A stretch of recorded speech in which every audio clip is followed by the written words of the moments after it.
A life-changing 2-hour anime movie connecting various aspects revolving around a typical childhood. Bullying, feeling different, just growing up and changing. But more importantly, regret. With the added spice of unaliving. Hello, I am Baka Anime Aniki, and this is A Silent Voice. It begins with the main character, Shoya, quitting his last day on the job, with respect, and selling items to amass some cash. Collecting the money in an envelope, a last farewell goodbye. Shoya plans to jump off a bridge, but just in the nick of time, a firework is lit up by the local kids, now all of a sudden deciding to back out of his grim plan. From that ominous, sad tone scene to a now upbeat, young Shoya full of life. Alongside his friends, living it up, every moment is going to be nostalgic look back because it's just the time of his life. He's having so much fun. Now at school, Shoya gets a new classmate, and this is where his whole life will change forever. Shoko Nishimiya is not just an ordinary new girl, she is deaf. One thing I really have to iterate is that on the manga it seems more like boredom for Shoya is the reason for his actions, but my interpretation of the movie, how it is portrayed, seems more like she is stealing his spotlight, because Shoya is basically the class clown. He's not so much a troublemaker initially, but he likes to cause a row, cheer from classmates that later backstab him. Let's just rewind a bit. Shoko, now the new girl, very new, she actually makes an effort, and of course because she's deaf she cannot sing, so she even makes an effort to just join in even though she'll be terrible and pretty much make an embarrassment of herself. It's important to know that Shoko's character, she's just very light-hearted, and even though she's deaf and a new girl, two things that make her a very easy target to feel ousted and an outcast, she genuinely likes to spend time with other people. That obviously will change later.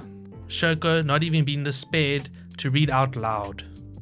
Shoya reads immediately after her and completely makes fun of her. But what is new? The classmates do not find that funny at all. So from a class clown to the class jerk. Later on, Shoko even asks Shoya if they can be friends, and he just takes dirt, throws it in her face, and just calls her a freak. A new day, a teacher or a teacher's assistant comes with Shoko in front of the class, and they're going to spend 3 minutes a day learning sign language so they can better communicate with her. Now, this is not insinuated in the movie, but I think off screen, her mom got hold of the teachers or the school and communicated their displeasure of what happened. While this is all happening, there's a girl in the class that is kind of got like a crush on Shoya. She is Naoka. She's not really important, but she's obviously getting hatred because she's also like stealing all the attention. She's definitely the most hated character in this movie. Naoka requests Shoko if she can see her hearing aids. Immediately tosses it to Shoya and he just chucks it out the window. And then throwing it in the bin and even throwing it in the pond, hitting her with a broom, spraying water on her head, and even ripping her hearing aids straight out her ears, causing her to bleed. And even after all of that, Shoko still decides to try and be friends with Shoya. He just puts on a grimace face and chucks her book into the pond again. This was the final step because Shoya's friends are not his friends anymore, pushing Shoya and giving him a taste of his own medicine into the pond. This will also be Shoko's last day at the school, with the principal relaying the message that Shoko's mother is very upset because 8 of the hearing aids, most likely 8 pairs of hearing aids, have gone missing or broken. Pans to Shoya's mother going to a bank, drawing some money. Obviously this money will probably be related to the initial scene, using that money to pay back for the hearing aids that was destroyed by Shoya's bullying, handing over the money to Shoko's mother, and even having a private conversation off screen. Later on, Shoya's mother returning with a very monotone voice that You're gonna try and be nicer from now on, with blood on the side of her cheek, ear area, with a few drops on her vest. Now to present day. It is important to know that from this scene onwards, it is after the initial scene and attempts off the bridge. Shoya and Shoko cross paths once more, with him actually making an effort to, after all these years, to give back her book, and him even learning some sign language, and even him asking to be friends, and only now realizing that after all these years, that's what she tried to ask him multiple times. But this was actually a dream. Shoya's mother confronts him due to the envelope of money, obviously suspicious because it's the first time his room is clean and his phone plan has been cancelled. Present day Shoya at school is an outcast. No friends at all, doesn't even make eye contact. Shoya comes across a bully trying to steal someone's bike, offering up his own bike for the guy to borrow, and he just steals it. While now walking without a bike, back home, Shoya comes across a coupon for fluffy bread, 50% off, and decides that this is his plan. Like My Name is Earl with the lotto winnings and all that, making his own list. This is his plan to get bread and share it with Shoko, trying to reenact something along the lines of his dream, becoming friends, or at least asking to become friends with Shoko. Shoya makes it to the class of the different school where Shoko is at, and is answered by somebody that seems to be her friend, and it just declines him straight to his face, stating that no one by that name is here. The person earlier from school that bike was about to be stolen found Shoya's bike. The bike was dumped in a rice field. Shoya sees everyone from his school with this huge cross across their face just because he can't make any eye contact, and from this good deed and this guy actually thanking him and seeming very friendly towards Shoya, which he hasn't experienced other than his mom, his family, his close family. That's because obviously you have to be forced to. But this is the first stranger, and this cross is actually peeling off, and you can see a person's face clearly. His name is Tomohiro, and Shoya doesn't even know he's in the same class, let alone he literally sits right behind him. They conjure up a friendship, even hanging out after school. And we even learn what is friendship. Give me your hand, okay?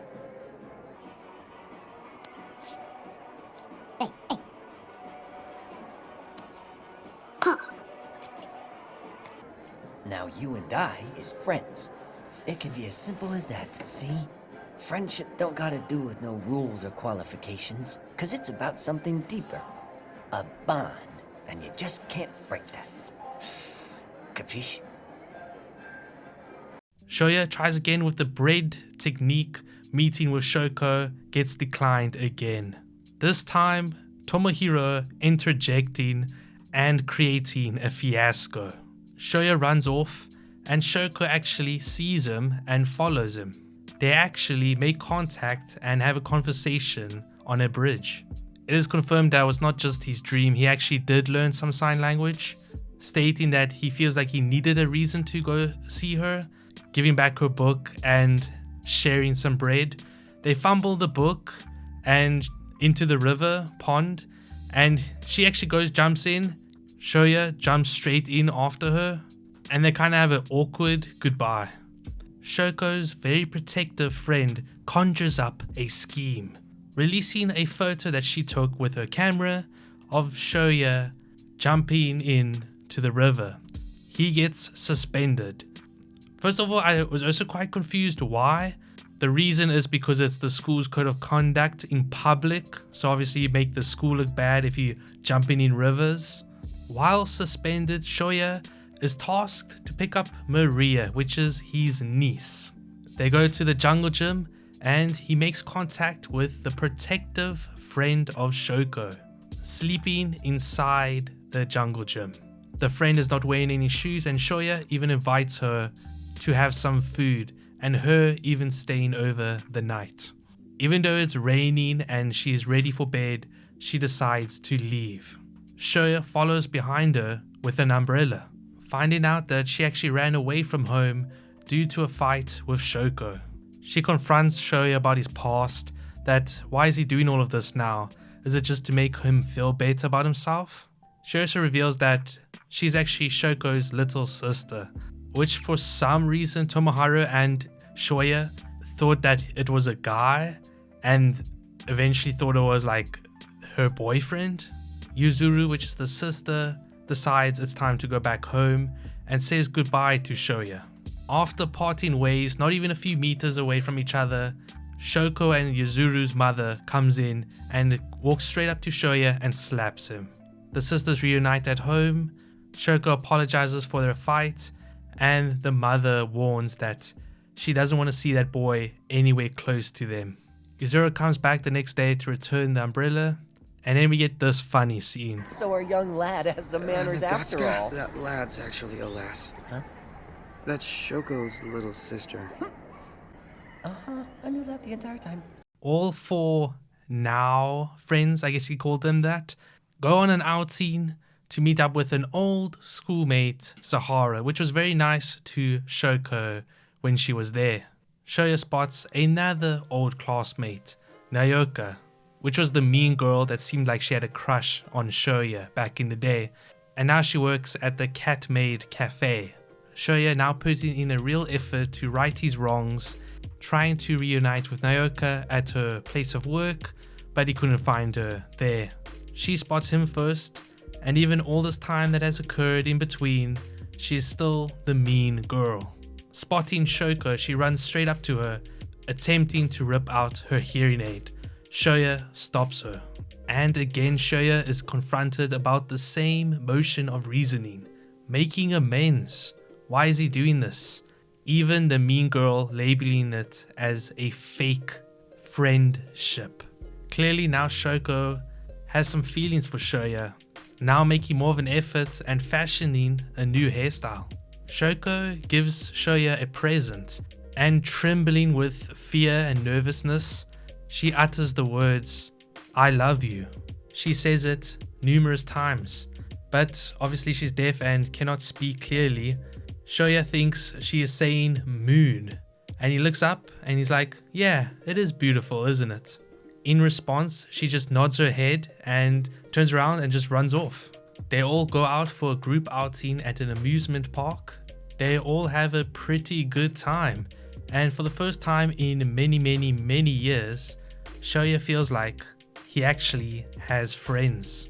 The mean girl takes Shoko on a private Ferris wheel ride, but Yuzuru, the sister of Shoko, has 300 IQ, and she actually has a hidden camera.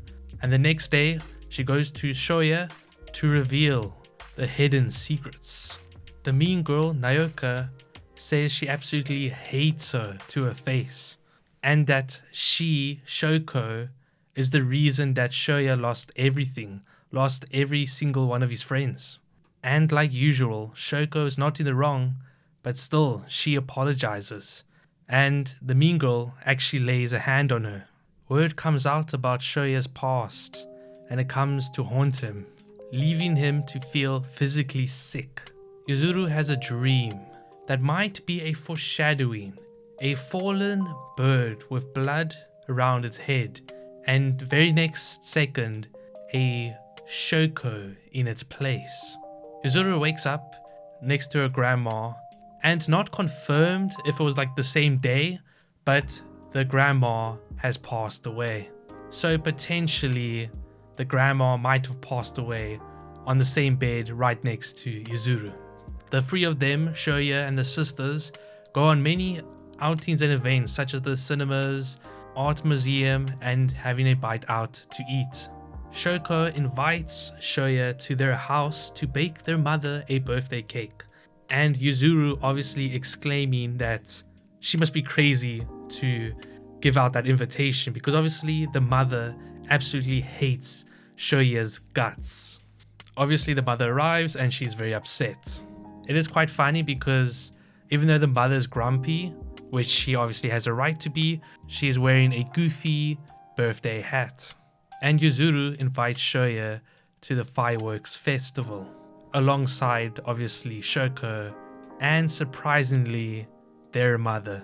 Shoya and Shoko experiencing a personally lovely, memorable experience under the fireworks. But all of a sudden Shoko gets up and she has to head home to study during a fireworks festival. Shoya, of course, quick to get up and invite himself to walk her home. She declines. Yuzuru, the sister, requests Shoya to get the camera that she forgot at home. Shoya makes it to their house, but he can't believe his eyes because for some strange reason, Shoko decides to unalive herself off their own balcony. And thankfully, just in time, Shoya saves Shoko, and due to his efforts, causes trouble for himself, becoming the sacrifice instead. Thankfully, Shoya is still alive, and now at the hospital, we get notice that he's out the ICU, and actually, the grumpy mother is the one apologizing. Pan to Shoko being pushed against the fence by the mean girl. Yes, I did warn you guys that she's mean and she is extremely hated. But you can cheer because their mother slaps her. And they slap back and there's like a cat fight broken up by Shoya's mother. It is revealed in a conversation between Yuzuru and her mother that Shoko many times stated she wants to kill herself. And for some reason, Yuzuru thought having pictures of dead animals that she took photographing would make her change her mind. We see day after day after day the mean girl, Naoka, leaving the hospital. And every time she leaves, outside, across the street, is Shoko waiting. And one rainy night, even though Naoka really doesn't deserve it at all, Shoko offers up her umbrella. And now for a goofy fairy tale-esque moment, Shoko wakes up in an urgency to go to this bridge where they normally hanged out. And now even Shoya wakes up all of a sudden and he feels the sudden urge to go to the bridge as well. And they meet up for the first time after her fatal attempt. They fall down to their knees, Shoko claiming that she wanted to disappear because it's always her fault and she is so selfish for basically merely existing. Shoya expresses that he needs Shoko's help to teach him how to live. This is a very layered request. Teach him how to live without regret. Teach him by just basically being by his side forever. Basically, however you put it, it's just a weird way of saying he wants to spend a lot of time with her. Shoya's mother informs him that Naoka, the mean girl, spent every day next to him while he was in his coma. And for the first time, it genuinely seems like Naoka has turned over a new leaf. Shoya arrives back at home, which is also the mother's hair salon. And a very odd sighting because Shoko's mother is in the seat having her hair being done. They go to Shoya's school festival and Shoya gets hit hardcore with the inability to look and make eye contact. Everyone's there and lots of them are apologizing to Shoya for enduring his mishaps for saving Shoko. Even the mean girl's there and she's complaining, and Shoko is obviously apologizing because that's what she does, and even calling Shoko a moron. But there was something different this time that I didn't even catch the first time until Shoko points it out. While she was being called moron, Naoka, the mean girl, used sign language. And even though Naoka, quite embarrassed, being found out that she's learning some sign language and walks off, that was kind of the moment that Shoya needed. Some proof that things can change with some effort. Walking outside, where everyone has the cross still over their face, simultaneously all fall down.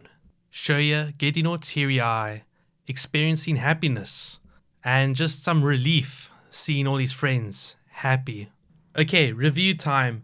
Absolutely without a shadow of a doubt, A Silent Voice is my favorite movie. Not even just anime movie, just my favorite movie. 10 out of 10 excels on the dramatic storytelling, and I believe that even in the year 2050, this movie will hold up very well. There are a plethora of lessons to be learned, such as friendship, change, regret, but most importantly, this can be the face of anti-bullying.